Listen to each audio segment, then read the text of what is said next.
Olha só, vou te contar uma história que poderia ser a sua, que acorda cedo pra luta, que tem a força de um leão dentro do peito, que nem teve tempo de chorar,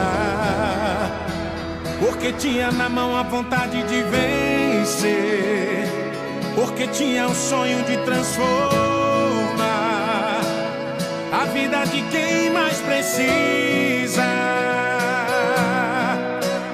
Porque só quem viveu de perto sabe a dor de viver sem oportunidade.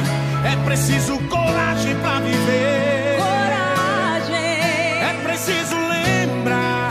Mas no tempo do ET era diferente. Era a gente da gente cuidando da gente. Eu lembro bem. Mas esse tempo vai voltar. Tá na hora de Gilmar.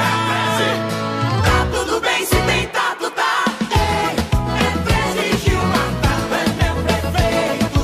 Ei, é 13 pra mudar. Coração trabalhador. Ei, é 13 Gilmar. É meu prefeito. Ei, São Paulo te chama. Ei, é 13 Gilmar. É meu prefeito. Ei, é 13 pra mudar. Coração trabalhador. Ei, é 13 Gilmar. É meu prefeito. Ei, São Paulo te chama. Imagine São Paulo sem o PT, 7 hospitais, imagine você.